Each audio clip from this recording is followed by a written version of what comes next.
Good morning, Jordan. Hey, what's happening? I think we're going to record a podcast. I guess. Try our best. How are you? Doing good. Very good. Doing good. So, yeah, I think my dad will be on here and we'll get started. Is it just you two? It is. Yeah. Cool. It is just us two. We're all right. So, one question I had is, do you guys have kids or We We do. do. do? Are they in the biz or? Wonderful kids. They are not. You raise your kids and you tell them to not worry about what we want for you to follow your own dreams, and then they think you mean that, and they go off and do it, and you're like, no, wait, wait, wait, wait, wait. Um, so our kids are all doing very different things. Our oldest son is very successful in a business called Summit.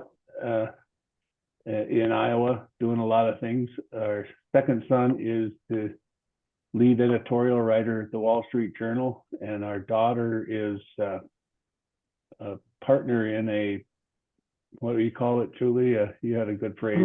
Public relations firm that does patient advocacy across medical conditions. Yeah, Yeah. cool. She lives in DC. Yeah, I was looking around for stuff and I was like, I don't know. I'm like, I can't tell if their kids are involved or not involved. So, So our oldest son, when he went to Iowa State, had anticipated he would come back and take over Carl's chair. And two things. He had a wonderful opportunity with Summit Ag, and that he's now the president. And he met a girl that wanted to stay in Iowa. And so, it's pretty hard to run our business from Iowa. So I hear you. That'll do it. Yeah. for sure. Does this sign behind me flip the right way? Can you read it? Or Yeah, is it backwards? it's the right way for me. Okay. Because I always think I'm going to ask somebody. I've had that as my background for quite a while, but I never asked them. And right now I see it backwards, and I'm not very good with mirrors. I have the same problem with the logo in the corner of mine. Sure, for sure. So we're big fans. We think that you guys, I like how you guys work as a family. It reminds us of our family, even though our kids are not here necessarily. Still very close, very entrepreneurial in many ways. And so, we've become fans of you guys. Cool. Appreciate Love it. love this ag business idea, how you built this. Yeah, I listen to Guy Raz a lot. So, I think that's always a lot of fun. So glad you brought it to ag. yeah. Good That's morning, Kevin. Hey, Virtual. How are you? We've never met, but we've seen you. Yeah, how are you guys? Good. Well, you and I talked briefly at FarmCon, but you were a little busy. Oh yeah, boy, that's crazy time there. We've been there the last couple of years. We put it on our schedule before we left Yeah, this perfect past year. So a lot of fun. for sure. How's the weather up where you guys are? Today it's great. We're a little wet, planting's delayed. That always makes life a little interesting.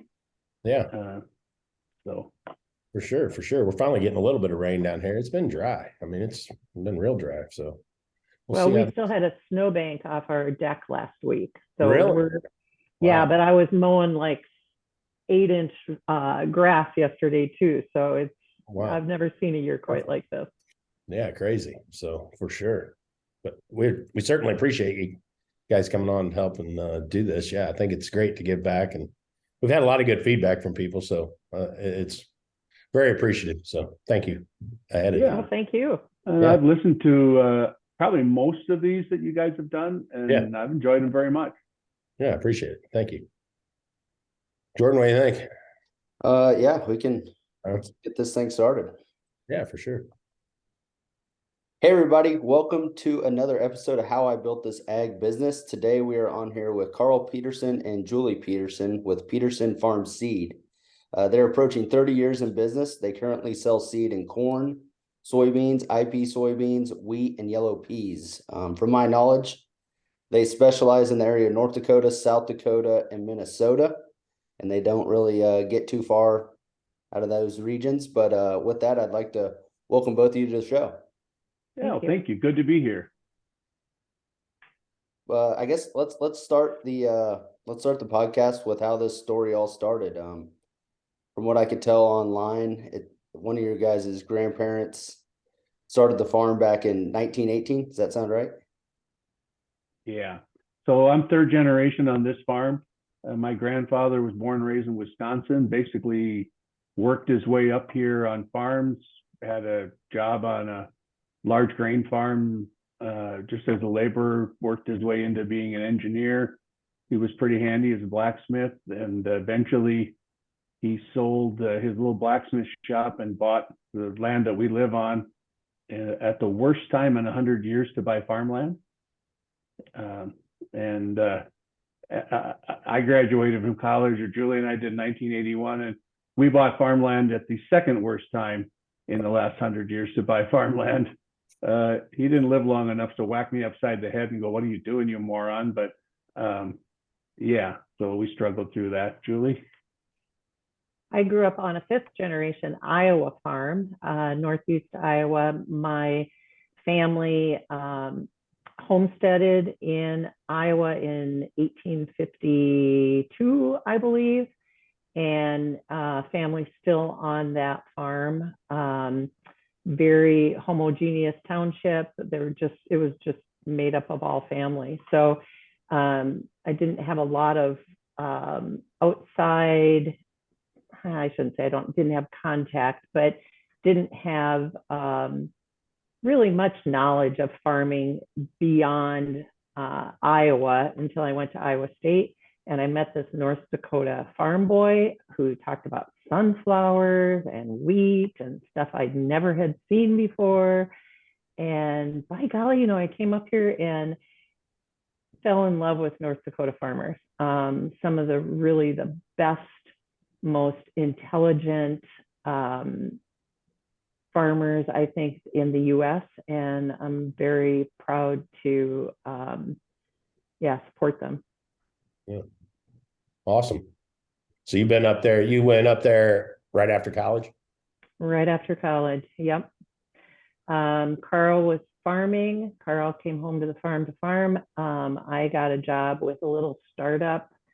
I was a 10th employee at a software startup called Great Plains Software, which later has become Microsoft's Dynamics accounting platform.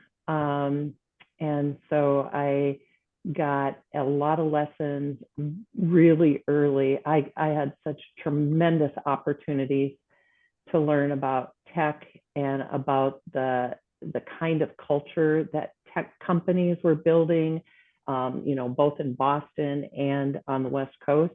But we were doing it right here in North Dakota, which was unheard of. So I just got to do things that I should never have been able to do as a 23-year-old. That's cool. It was really cool. Yeah. And it laid the foundation for our business. Yeah. It sort of helped that she was really good at it. So, Yeah, heck yeah, for sure. So what were you guys growing at the time when you first started? So we were growing wheat and sunflowers, heavy on the wheat. That transitioned really in the early 80s to more soybeans.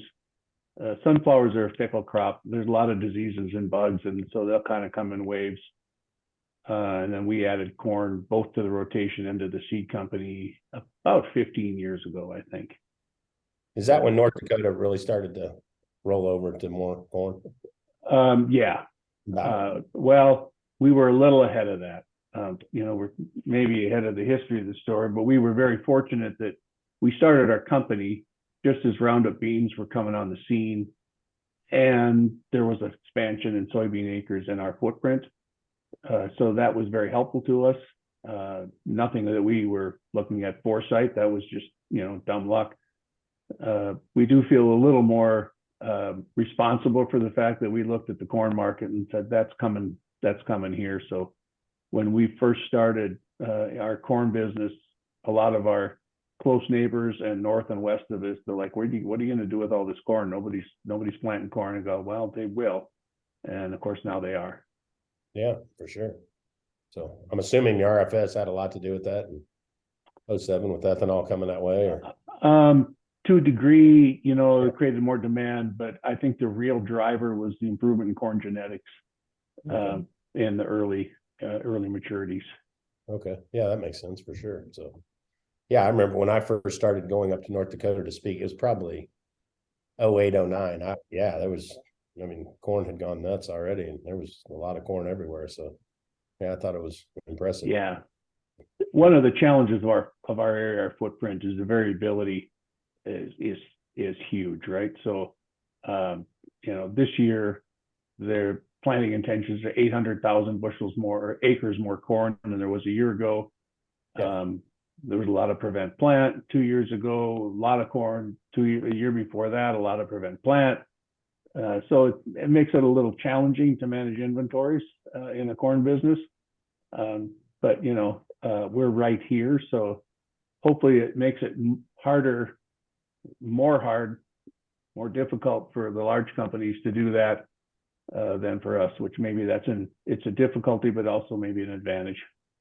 Yeah, makes sense. So you want to back it up? I jumped the gun there a little bit, but No, that's okay. Yeah. So I was farming, we were having kids. Julie decided she was going to be a part-time employee at Great Plains, and very quickly we learned she's not really wired for part-time employment. I remember waking up and, at 4:00 in the morning, she's gone. She had some ideas and, very quietly got dressed and went to work. So she came home to manage the kids while I was managing the farm. And then as the seed business kind of took off, it's like, hey, I need help. Fortunately, our kids were big enough then. So it's been a great blessing that, this journey, we're partners in our house and raising our kids and our family, but also in our business. So, really in every aspect of life. And that's just been a huge blessing to me, and hopefully to her as well. Yeah. People sometimes ask, how is it working with your wife on business every day, all the time? And, my answer is that it's 97% awesome and 3% pure hell. And so you're laughing, Kevin, but I think that, maybe you understand what I'm talking about. yeah, for sure. And I'm told that her answer is the same, but her percentages are different. But nobody will tell me what they are. So.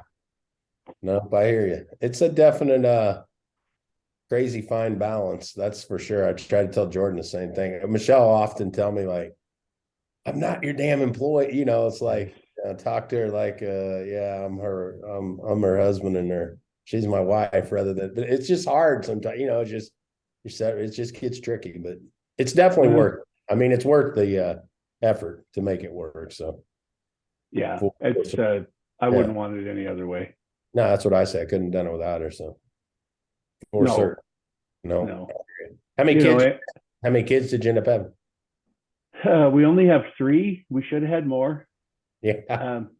We had two boys, and then I said, that's it. I want to play man-to-man defense, not zone.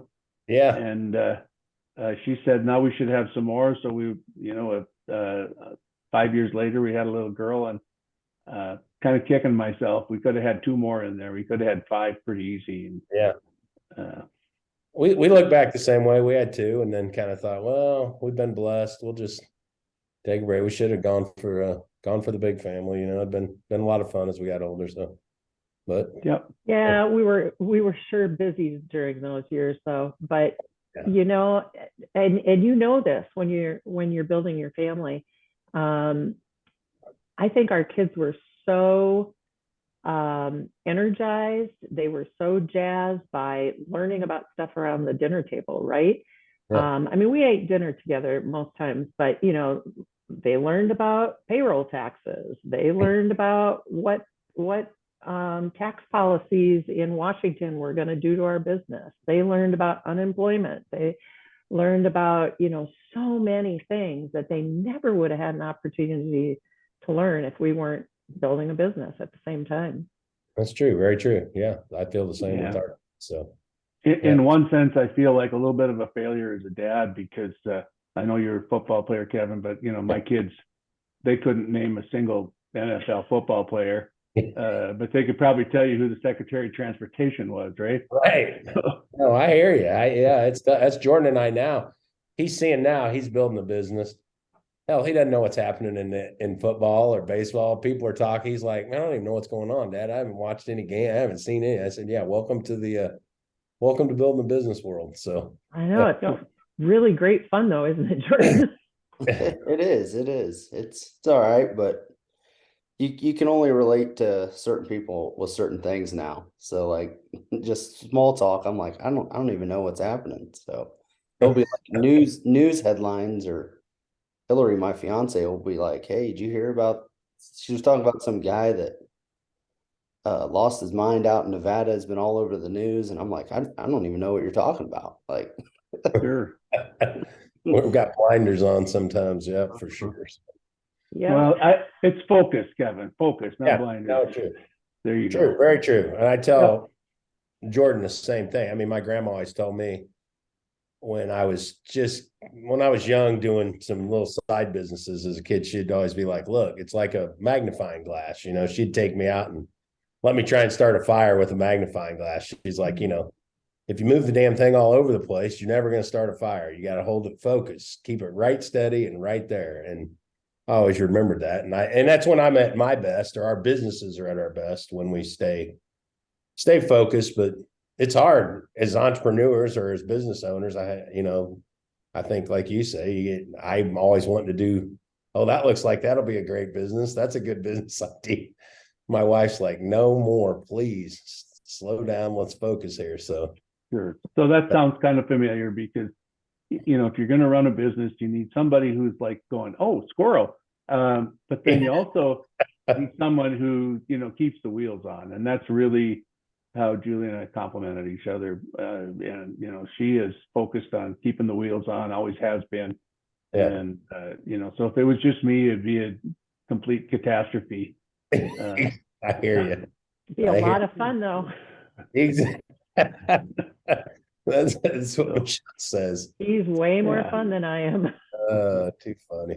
So back in the late 80s, early 90s, we sort of had muddled our way through the farm crisis, and we're still on our feet, and we were looking for other things to do. We looked at Christmas trees, we looked at laundromats, we had a small pre-commercial scale raspberry farm here, speaking of catastrophes, and and then looking for value added something.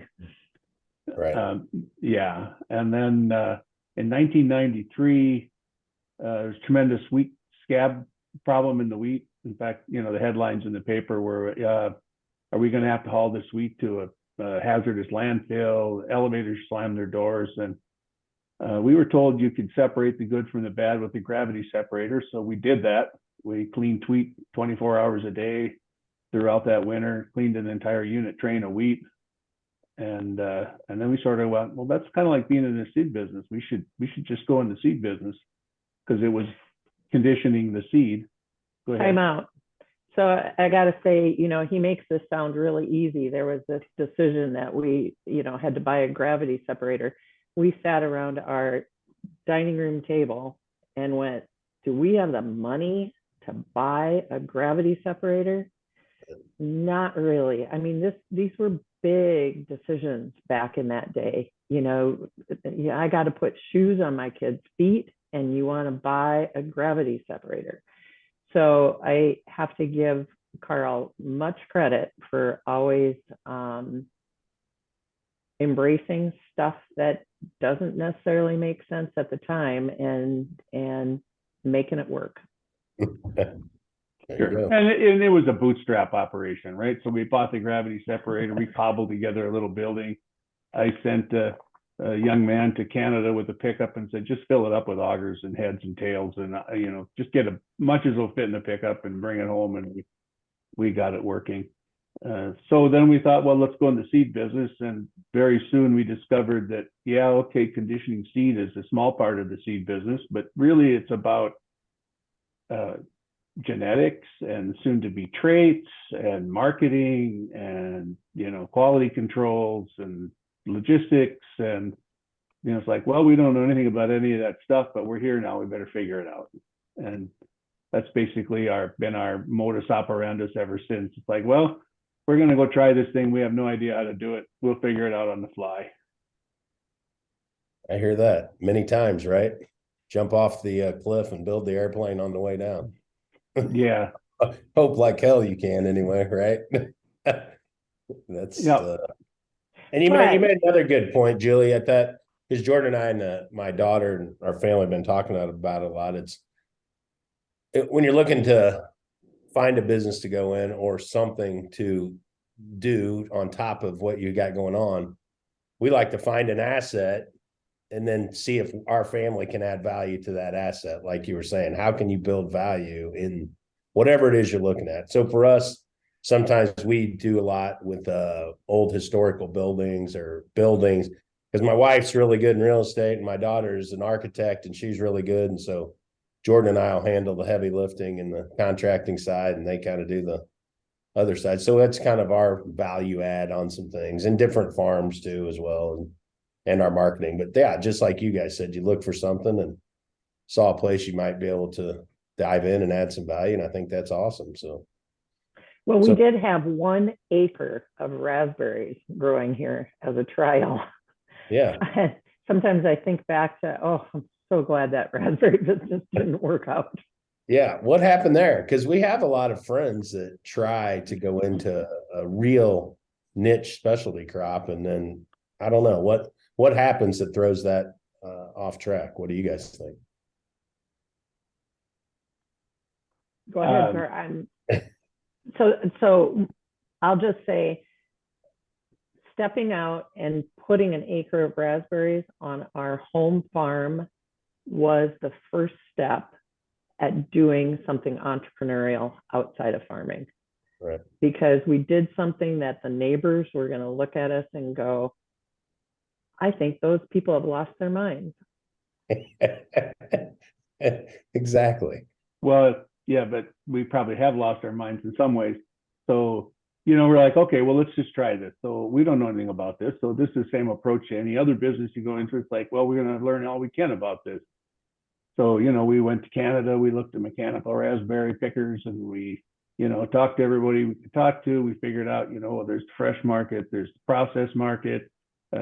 Minnesota had a small fruits conference. We went down there, and a lot of these people there were, a little more, I don't know, I want to say maybe folksy than businessy. And they kept talking about Driscoll's, Driscoll's, this big company, and how terrible Driscoll's was. It's like, we better figure out who these Driscoll's people are.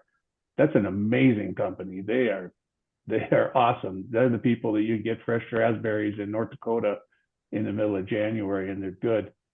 And yeah, it just sort of fizzled. It really wasn't something that was suitable to our conditions. But it was an experience. Now we have an office building full of people sitting on that land, so I think that's better. Makes me laugh though, because it was the first step. It gave us courage to try weird stuff. That's kind of it though. I have Jordan and I have a friend. He's built several multi-million-dollar businesses, and one of his lines is, he says, you got to be willing to let people, you got to be willing to be silly to some degree and not be scared that you're going to look silly when you go out and do something. Because I think for a lot of people, they just don't try because they don't want to look foolish, or they're afraid that what the neighbors might think or their peers might think. But like you said, a lot of our biggest failures have been our biggest successes because we learn from them and then ourselves up, dust ourselves off, and jump back in and try something different. So internally, probably the scariest thing my team ever hears is me saying, I've been thinking. Oh gosh. But I refer to a lot of those things as kissing the frogs, right? Yeah. Not that I'm looking for a handsome prince myself, but you got to kiss a lot of frogs to find the handsome prince, and you just don't. You make small bets on those crazy ideas. Yeah, they probably don't like it when you take a break, Carl, and go on a little vacation. Come back Well, with lots of ideas, bro. go to FarmCom and you come back full of ideas, right? I hear you. I hear you. But that's really what it's about, right? So, you have to try different things. So when we started our business, we had a few things that we wanted to say. So we'd never sold any seed to anybody. So one of our principles, we need to be useful to the people that we need to succeed, right? So we don't breed, but we need genetics and traits companies. So we run a very large replicated research operation up here. We do research led to a lot of contract research on our own, because research is hard. Nobody wants to do it, and nobody wants to do it up here, but you need it up here. So that's almost been pretty successful as a separate endeavor, although it drives a lot of our business. And then to start with, one of our focuses is how do we look bigger than what we really are, right? And I had Julie talk about that. Julie has done all our marketing for most of the history of the company, and has been a huge driver of our success as well. Well, when we were trying to look bigger, we just repurposed everything, made letterhead that, back in the day, there were some small companies that were making letterhead that didn't look professional. We just always tried to have very excellent materials that made us look bigger, I guess, and just tried to build confidence. I think the other marketing message that was really important to us, our success, is we picked our pillars and we just never changed them. We just kept talking about the same pillars over and over and over and over. And our pillars were very high quality, high excellence. We were going to compete on relationships. We were going to be relationship sellers. And we just never deterred from that. We just kept pounding on the same messages in different ways. And that was very successful over time. And you got to see a lot of that, Julie, from your experience with White Plains. I'm assuming Great Plains, yeah. Great Plains, excuse me, and yeah. how that kind of played out. Yeah, that I'm sure. And another thing that was interesting back then.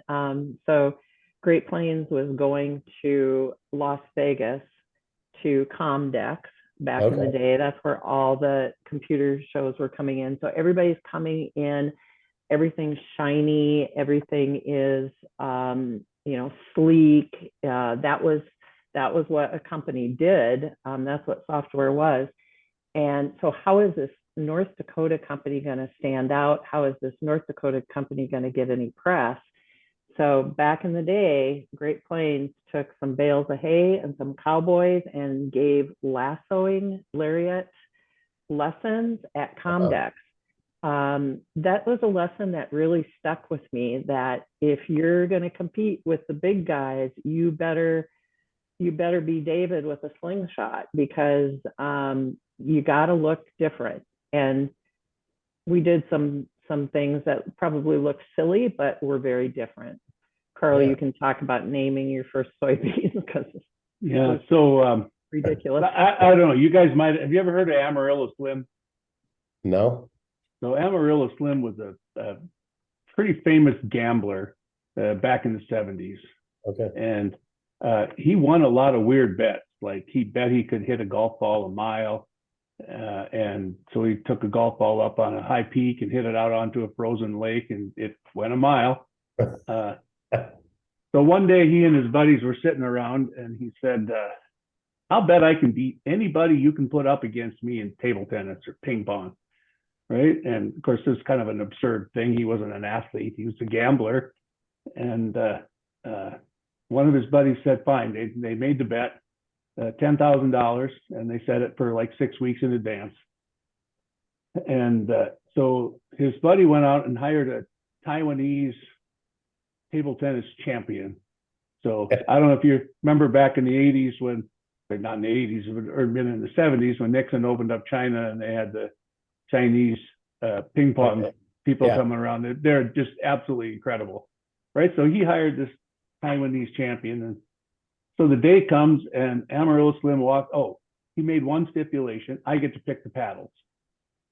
So he wasn't stupid. He knew that the rules of ping pong said nothing about the paddles. You can play with anything you want. So the day came, and he walked into the arena, and he walked up to the Coke machine. This is back in the day of 10-ounce bottles. And he bought 2 10-ounce bottles of Coke, dumped them out on the ground, and said, "These are our paddles." Well, and of course, in that interim, he spent all his time practicing playing ping pong with a Coke bottle. Yeah. And he won the bet because, the other guy didn't really know what to do with that. So we refer to that as making your competition play ping pong with a Coke bottle. So you got to do things they can't do. So we came to our first soybean variety. A lot of Norwegians up in this part of the country, so there's a lot of Ole and Lena jokes or Ole and Sven jokes. So, okay, we've got our first private labeled soybean. What are we going to name it? I said, I think we should name it Ole. And everybody looked at me like I was nuts. But the point of it is, at that time, all the varieties were either like 5722. Who remembers that? No. Or like ferocious names like as Maverick, whatever. It's like everybody remembered Ole, and that helps. So when we got a little bit, our next variety came along. It was a little earlier, so we named that one Lena. It had to have a girl's name because girls mature faster than boys. There you go. A little bit of shtick. Yeah. So fast forward 20 years later, we put out our first wheat variety here a couple of years ago, and we named that one Buns. So so then you can kind of say everybody's checking out our buns, or things like that, which are we're not going over the line. No, but, they're a little funny. So and like you said, I think it makes it easy for people to remember and a little catchy, and that's good stuff. Yep. Sure. Yep. So we were never afraid that anybody was going to think we were silly after that. That's what I'm saying, right? And Lena was an IP soybean that we took to Japan and really did well for many, many years after even we didn't want it to anymore. Right. Yeah. Huh. And a lot of those things happen. You mentioned Japan. You answer the phone and somebody on the other end says, "Hey, can you or would you be interested in doing whatever?" Right? And my answer is pretty much always yes. So at one point we weren't doing anything with wheat anymore, but somebody called me up and said, "Hey, would you be interested in helping me export some organic wheat to Japan?" I'm like, "Yeah, sure, why not? Let's try that. What happens?" Right? And that didn't turn into a thing, but that led us into for a number of years we exported IP soybeans to the Far East, and I got to travel with my boys all over that part of the world. That business kind of fizzled from some transportation issues, but we origin of our first wheat variety, we had a company that we do a lot of business with in soybeans. They said, "Hey, we've got some spring wheat varieties never been tested in North America. Would you be interested in testing them?" And I said, "Well, sure, we'll test them. They'll probably be terrible." And we tested them, and turned out, a few of them were exceptional. So, just by saying, "Sure, we'll try that," as long as it's not something that's going to put what you're doing in jeopardy, your main business, it's useful to try different things. And that's kind of how we got into yellow peas, and who knows what's next. Yeah, you're right.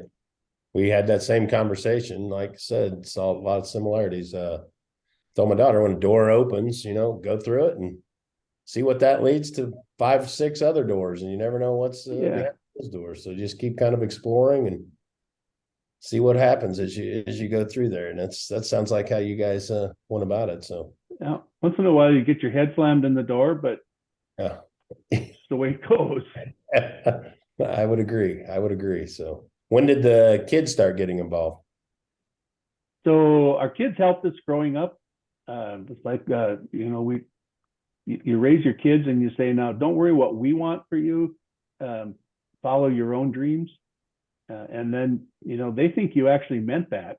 And so they end up all over the place. And you kind of want to say, no, I was kidding. I was kidding. I want you to.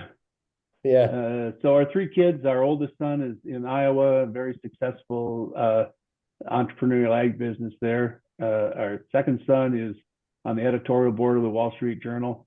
Oh, wow. And you can see him on Fox News Channel, a lot of Saturday shows. They have their Potomac Watch. He's on that probably half the time.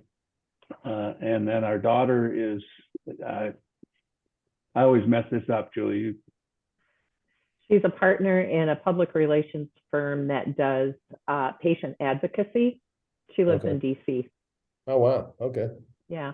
But Kyle built our first website, probably our second website. Actually, it was Eric that built our first website. Kyle took over after that. I was at a farm show and this 10 or 12-year-old kid walked up to me and says, Dad, I can do a website for the company. I'm like, yeah, sure you can, whatever. And a little bit later, he hands me a business card that's got a URL on it. And he goes, here, go to this website. Why? Just go there. So I went there and, there was, our company for sure. Yeah. Up there, and so then he did that for a while and then he passed that off to his brother. His brother did that that was his summer job for a while. Our kids have allergies, especially our second son. So he's allergic to soybeans, which was kind of a problem. Really? We built a soybean processing plant in the yard. But yep. So he found a different way. No, I agree. Yeah. You said you traveled with him. You took him to trips and took him. We did. So we traveled to Japan on selling trips of IP beans. And one of the things that they do in Japan is at the end of the day, after doing business all day, they want to go see who can drink the most. Oh. And that wasn't really something I was interested in. So I was always able to say, well, I'd like to come with you, but I've got my 16-year-old son with me, so I better stay back with him. Yeah. And then, of course, when you get a teenage boy that far away from home, he's going to have to talk to you. He's nobody else for him to talk to. And it's a great opportunity for them to, see part of the world, expand their horizon a little bit. Yeah, that's true. So it was a lot of fun. Yeah, for sure. We kind of quit that. You guys went on one of the first trade missions to Cuba too. We did that too. Interesting. Oh, wow. We did that too. Yeah, I still have a box of cigars that Fidel Castro handed me personally. Really? Yeah, if you touch them, they'd probably turn to dust. I don't smoke cigars, but So does your 16-year-old son, by the way. Yeah, he's 38 now. Funny. Our daughter, a few years later, she came to me, said, you owe me a trip. I go, what are you talking about? You took the boys to, Japan and all over. It's like, you didn't take me any place. You owe me a trip. I go, hey, I don't owe you anything. But if we were going to go someplace, where would you want to go? And she said, Egypt. Oh, wow. Yeah, that was right during the, all the turmoil there. I go, yeah, I'm not traveling to Egypt with a 19-year-old girl. But we ended up going to Chile to look at some counter seasonal production there, look at some cornfields and some bean fields in Chile. Wow. So, yes, you guys traveled all over the place. For sure. For sure. So, Gordon, what other questions you got? I was going to ask him, so what does seed business kind of look like when you first started it? Like, was it just you? And then kind of what was that point when you had to reach out to Julie, like, hey, Sync Shipping, come on over and help us out? So we started out doing public wheats and soybeans, and then we moved into private soybean genetics. And that happened about the time that Roundup Ready beans came on the scene. And, we were stupid. We didn't know that the volume of seed that soybean seed that was sold wasn't very high because most guys were keeping their own seed, but we had a fair sized farm, so we just produced it all and started, selling, and Roundup Ready was very popular. So it wasn't too long after that we just needed more direction. There was only like 3 of us to start with, me and a couple guys that were working on stuff, and then I had a little office, 16 by 8 foot square office in the above the shop, and Julie moved in with me, and we kind of took off from there. Wow. How many employees you have now? 60 something. Oh, wow. 65. Dang. So, we're a small company, and we're so blessed with the team that we have. We just got great people. I hear people complain about the younger generation. I don't know what they're talking about. The people that we've got on our team from, in their 20s and 30s and 40s, they're amazing. They're awesome. They work hard. They do a great job. And we're just, it's a joy every morning to get up and come to work. I think part of what we tried to set out to build was a culture where people really wanted to come to work, because being a part of a team allowed them to contribute. We're not necessarily building individual contributors, we're building a team. And we really modeled that culture on high tech, and lots of touch points, and building a culture where people are recognized and are individual contributors to the team. So the team has to make it. We've got people that have been here for 20 some years. Really? Wow. And we just have really low turnover. We're not the highest payers. We're certainly not the lowest, but there's more. You want people to have fun every day when they come to work. And we've done some crazy things here. We've had remote control forklift races, and Really? we just try and do fun stuff. We have something called the Joy Squad, who is charged with bringing unexpected joy to people. Unexpected joy. So yeah, we just have a fun team. So I got to give Julie all the credit for building the company culture. I'm a farm guy. Like, she started talking about culture when there's maybe 5 of us, and I'm like, what are you talking about? You hire somebody, you pay them a wage, they come to work, they do the job, they go home. That's it, right? So I no, it's more important than that. You got to build a company culture that people want to be a part of. And fortunately, I listened to her, and that's what she worked a lot on. And I think that's to me, when I look back at our success, it's great to say, hey, we're able to provide high quality seed to farmers that can help them raise their corn, soybean yields, and maybe find some innovative things. That's great, right? Love that. We have some dealerships that are independent business people that, if we can provide an opportunity for them to help build their business, love that too. But more than any of that is to be able to build a place where people can have a home, a work home, and can feel like they're contributing. And that's really the greatest sense of joy, I think, for Julie and I. Yeah, I agree. And that's probably, like, Jordan, how many times have we discussed that? I would say if someone had to ask me my biggest weakness, I would say it's the way I was brought up and raised. It was just outwork everybody, and just outwork everybody. And so a lot of times when I got into higher up positions, I would just be like, I'd just do it myself. I'll just do it myself. And then I never was focused on building a team. And, and I look back now and it's like, that is the most important thing. If you're going to build bigger businesses and do multiple revenue streams and multiple channels. And I see that as a problem with a lot of my farmer friends and producers. They're kind of like you were saying, Carl, just hell, I'll just do it and get out there and outwork everybody.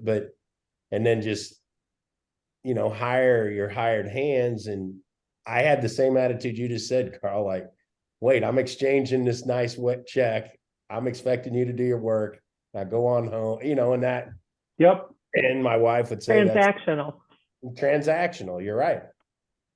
Very transactional. That's a huge, huge mistake. And that's what I'm trying to teach Jordan. I've told him, I said, look, son, you have got to build teams and you have to be a great coach and you got to pick people up and you got to make them want to work for you and work with you and be a part of your family. And there's just so many variables there that are so important. And it sounds like, yeah, you guys had both, Carl driving and Julie. So Carl is kind of chief innovation officer now. He doesn't have a lot of people reporting to him anymore. We have a fabulous general manager who is really a good manager. Way better than I ever was. And that's an art. Don't you agree, Carl? I'm not good at it. I tell my kid, I've seen people, I'm okay, but I've seen a lot better. Let's put it that way, of people that are a lot better. So. Well, and a lot of entrepreneurs fail in that, as they grow their business, because that's not their strong point. Their strong point is the innovation and the entrepreneur, not the management. So yeah, you're right. So if you want somebody to like line up, here's a system we're going to operate, we're going to put this all together. You know what? I'm pretty good at that. Now, if you want somebody to maintain that day to day, I'm not your guy. I'm off doing something else. But I want to back up just a little bit to what you were saying, Kevin. My father, God bless him, he taught me so much, but his answer to any problem was, we'll just have to work harder then. Prices are down, we'll just have to work harder then. Late spring, we'll just have to work, whatever it was, we'll just have to work harder then, right?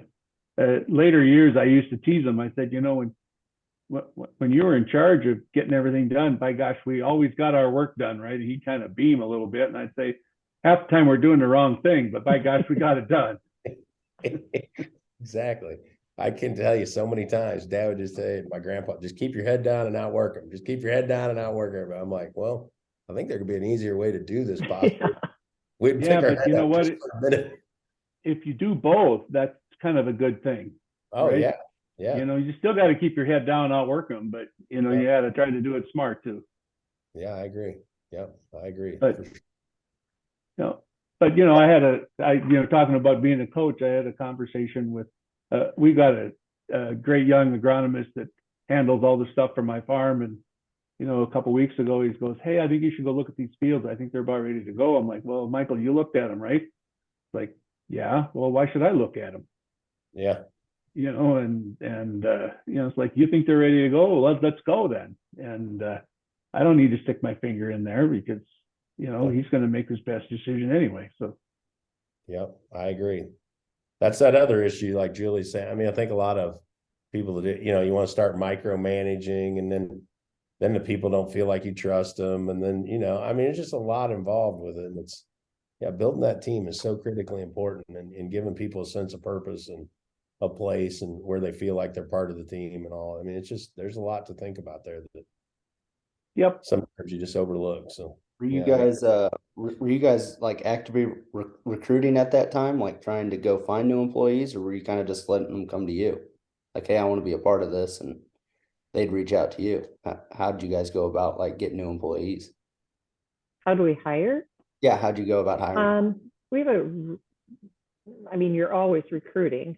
We have an excellent reputation for probably innovation and good place to work. But you're always recruiting.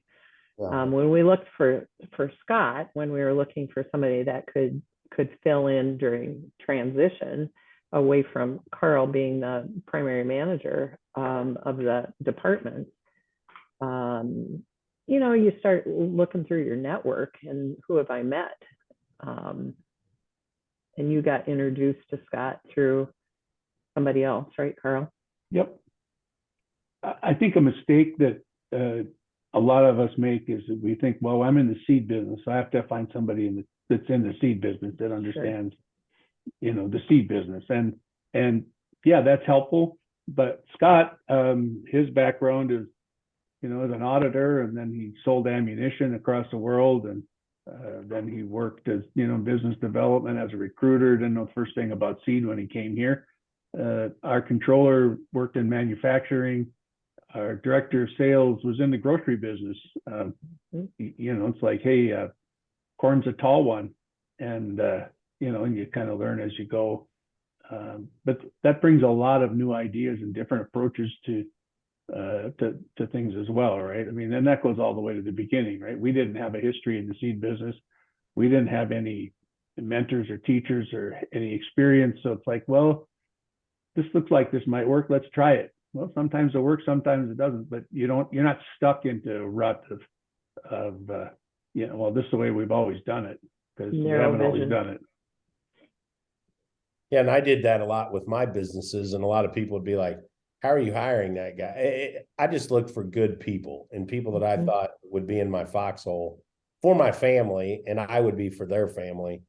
And I've had everything from kid that worked at a dry cleaners come to work with us, my buddy that was a golf pro for a number of years that came. And, it's just, I think I like it too, because like Julie's saying, when she came from her other business, it just brings a lot of different perspective. And I can do the same old better sameness. I mean, I like it when I bring some people in from that have no idea of how our world works, and then they can use some of their knowledge from their world and share it with us. And I think that does help a lot. So I think that is really important. But and once in a while you run across somebody who you think would be an excellent team member that might be available, and you don't necessarily have anything. So it's like, what are we going to hire? We're going to hire this person. What are we going to hire him for? I don't know yet, but we want him on our team. I agree. I totally agree with you. We've done that several times for sure. So, yeah. What about, I wanted to ask you guys too on, so you guys do you guys only sell in North Dakota, South Dakota, Minnesota? Is that right? Or? That's correct.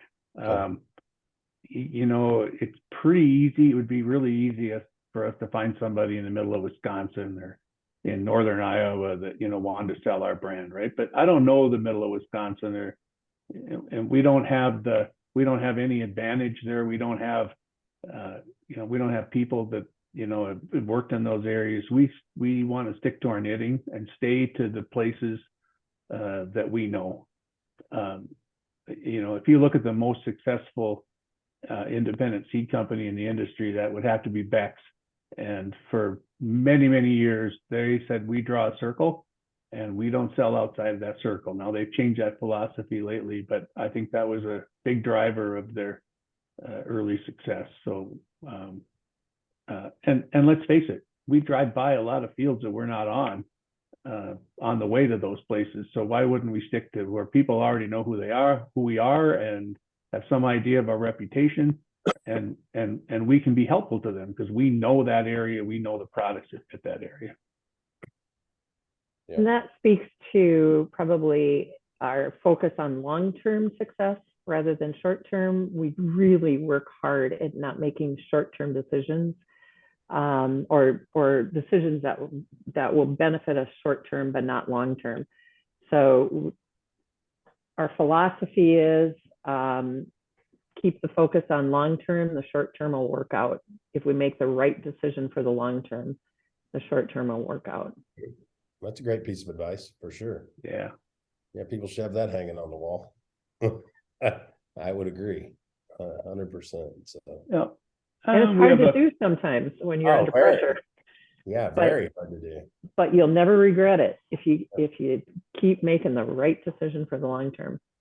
Yeah. And we have a few things that, I just kind of call it management by mantra, right? One of the things that we say a lot is that at the end of the day, who we are is a lot more important than how much we sell. I'm sure we could be a bigger company if we, cut corners here or there, at least in the short term. But, that's not who we want to be. That's really most important. Yeah, I agree. And I've seen a lot of companies get way off track by, allowing the short-term gains to kind of, get in their eyes. And the next thing, they're way off where they want it to be. And things go horribly bad. So yeah, that's very good. And I think that's a challenge for all companies, small and large. The large public companies really have a problem that they have to deliver quarterly results. Yeah, I agree. And that's pretty difficult. We don't focus on the next quarter. Don't pay much attention to that. Focus on doing the right thing, and we just sort of assume that that'll take care of itself. Did you guys have outside investors or outside money you had to answer to, or boards, or? Nope. It's pretty much a bootstrap kind of a thing. That's kind of nice. And having survived the 80s, we bought farmland that at 16% interest, that 3 years after we bought it was worth half what we paid for it. Wow. And if you struggle through that and survive, you get a little cautious on both debt and other investors. Right. And so, we've built a lot of stuff. We've done a lot of stuff, but we've been pretty conservative financially. Our oldest son, in the world that he lives in, there's a lot of outside investment and things, and he always was telling us, well, Dad and Mom, you should be raising some money from here and there, and you should be doing this and the other thing, and you can grow faster. And my response is kind of like, you're probably right. We probably could. Maybe we should. I don't want to. That's me. The same thing. Everyone's told me the same thing. Oh, I should do these raises and rounds. And I'm like, I don't want to answer to these people. I don't want to exactly right. board people and have to show growth when you don't want to grow in that area, or like you said, you don't feel you have a competitive advantage, but they want you to keep showing top line growth and front end. It's crazy to me, but it's a different world. So yeah. And there's nothing wrong with it, but it's not what we want to do. No, same here. I agree with you. Yeah. We've always tried to measure ourselves 3 ways. We're not necessarily concerned about quarterly results. We're long-term focused, but we do always look at, where did we come from? Are we better than we used to be? Where are we right now against our peers, our competitors? Yeah. But holy cow, where could we be? And that vision is pretty bright, and we're always moving toward that. We reinvent ourselves. I mean, in 30 years, we're just not the same company that we were. We try and hire people that know how to be flexible, or are able to change, because we're reinventing ourselves all the time. Yeah. So what's the future look like for you guys? I'm 64 years old. Julie might be somewhere in that same area. I'm not going to say, but smart man. We got a few years left in this. Our kids are not going to come home. One of the things that we said for a long time is that we need to grow this business to the size that it can be managed by non-family leadership, right? And we're building a leadership team that can do that. As far as ownership structure, we're still a little bit out on how we're going to do that, if we can transition that in some way. But I tell people that I'm more optimistic about the future than I ever have been. And that's just not something that we say. And part of that is, we've come over some of those hurdles. We don't have to fight some of those battles that are already over. So we can look beyond and say we think there's an opportunity to move more into IP grains. I know you work with Benson Hill and some of those kind of things. We're doing some similar projects with people. Provides opportunities for farmers, and new crops, different things going on. When I was 15, probably 12. Nobody had ever grown soybeans or sunflowers in this area, right? And then by the time I was in my 20s, it was a major crop. So try to look ahead and go, what's the next version of that? We're in an area where there are 20, 30 different crops grown commercial scale. It's not just corn and beans. and how can we both participate but move the needle on some of those things?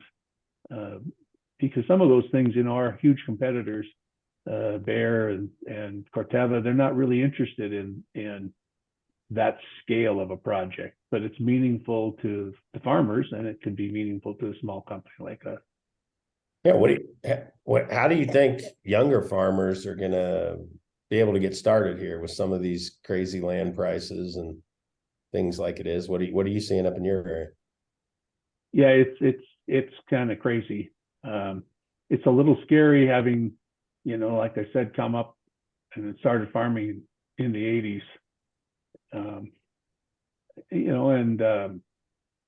I think it'll sort itself out. There was never really in my lifetime an opportunity where it was easy for somebody who was not on a farm background to start farming on their own. But I have several neighbors that did it and have done so successfully. So it can be done. But it's like any other capital intensive business. How do you start in a capital intensive business with no capital? Yeah, it's difficult. I agree. So I just don't feel like land prices are going to set back anytime real soon. It doesn't feel like. I mean, I guess if we drive prices lower, here on corn and beans, we get below break evens for a few years. I guess you'll see some land come up for sale, but you definitely have a bigger pool of buyers, I feel, than we've had in a long, long time with the funds and some of the other people and pension funds and people just looking to invest in land for the long term, like Julie would say. And so there's a lot of buyers for sure. So, well, and if you're buying with high equity and have a long enough term focus, yeah, I'm not sure that this is a fair statement that you can't lose buying farmland, but it's a pretty good bet. Yeah. But if you're buying on margin, yeah, you can get hurt pretty bad pretty quickly. Yeah.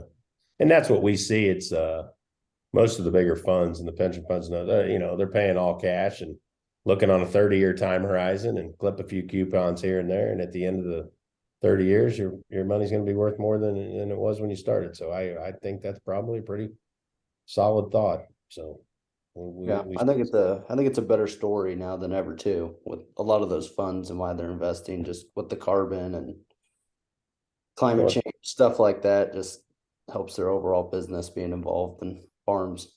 So sure. Yeah. But I would caution that, in the late 70s, kind of the line was, you better buy farmland now because they're not making any more of it. Right. And somehow in the 80s, they must have made a whole lot of it somewhere because that all dried up. I hear you. Yeah, when anybody says can't lose or it's got to go up, I get pretty nervous pretty quick. I would agree, especially with these interest rates where they're at now and inflation how it is. I don't know. We'll see. But even interest rates, Kevin, I hear people talk about high interest rates. I'm like, you don't know what you're talking about. Yeah. These are normal interest rates, honestly. What was unusual is that period of near zero interest rates. That's almost never happened before. I agree. So yeah, no, I agree for sure. Yeah, 6%. People are complaining about the 6% on their 30-year mortgage now, and I'm like, man, I remember back when I was young, you would have given anything to have 6%. Exactly right. At 8.5%, you thought you were doing really great. I think I said this before, but our farmland mortgage was 16% when we first got it. So it's crazy. So we had 20% operating interest the first year out of the chute. No wonder it didn't work that well. No, I hear you. I agree. So and a lot of these young ag tech startups in ag, they don't have any of that in their playbook. They had zero interest, 1-2% interest in the playbook, and now it's holy smokes. So we've been getting tons of calls. You would know, Carl, people wanting me to send more money in, need capital calls. Everybody's out of money right now. So yep. I think I mean, some of the valuations here a year or so ago in tech generally, but ag tech as well, they're obviously ridiculous in retrospect, but they didn't seem so at the time. Yeah, true. Always the case, right? Hindsight 2020. So Jordan, what else you got? That's about all I had on my end. Was there anything that we should have asked you or you guys wanted to bring up or that we haven't talked about already? We've had a Julie, lot of fun. Yeah. Yeah, for sure. You know, we sat down and we were going to like make a plan for this whole thing, and then, you know, life happens. And so we're sort of kind of winging it a little bit.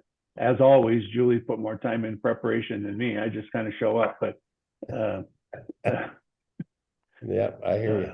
but yeah, no, it's a lot of What's fun. anything new coming down the pipe? So you started wheat, you said a couple of years ago, So yeah, so we were working in yellow peas, ultra high protein yellow peas. You know, Jerry's a little bit out on how that's gonna come out. We're spending a lot of time, at least in research on biologicals and ag tech. Yeah. To see if there's a play for a smaller company like us then. Like, you know, like many industries, you know, when things start out, things change. There's more margin opportunities as things mature. Margin opportunities tend to narrow up a little bit. You know, we're seeing that in our core businesses. So we're looking for other things to play with. And, you know, kind of my charge to our team is to look out into the primarily ag, but not necessarily exclusively, and say, all right, we've got this machine here. We've got research, we've got production, we've got relationships with dealers and growers and suppliers and genetics companies. What else can we do with this engine that we built, right? So we're constantly exploring those kind of opportunities because, you know, 10 years from now, this company will look different. What does it look like? I'm not sure that I can tell you that. But it will look different unless we're sitting here thinking, well, we're just going to keep doing what we're doing, which case 10 years from now, we might discover we're a buggy whip company in the advent of cars. And we just don't want that to happen. So we're going to keep driving forward, looking at new things, things that maybe, you know, don't make sense right now, might make sense later. And we're going to have a lot of things that we're like, oh, we tried that, didn't work. But, you know, that's part of the fun. Yeah, I agree. I like that, you know, build your core engine. Like you said, your research, your marketing, your network, and heck, you're pretty much able to do whatever comes along that looks like a little fit and you can add some value to it. So yeah, Exactly right. Great model for sure. So awesome. Jordan, thanks. Good. I appreciate you guys taking the time to do this with us. Learned a lot and hope everyone else learned a lot as well. So For sure. Thank you. Yeah, You bet. You guys ever get to Kansas City? Well, My wife and I, maybe we'll go to dinner or do something. you'll probably be a little busy in January, but we'll be there for FarmCon. I hear you. Yeah, for sure. And we'll be reading your thoughts pretty much every morning. Sometimes I get a little behind, but yeah. And then once in a while on Thursdays we try Michelle's recipes. So There you go. Exactly. It's all pretty good too. So we've really enjoyed what you guys are doing, and you know, honestly, it's a little bit of a fresh approach that we love to see. So appreciate that. I appreciate it. Thank you guys again, and thanks for being. Thank you, Jordan, for setting it up. Yeah, absolutely. Yeah, thanks a lot. See you guys. Thanks Okay. for coming back. All righty. See ya. Bye.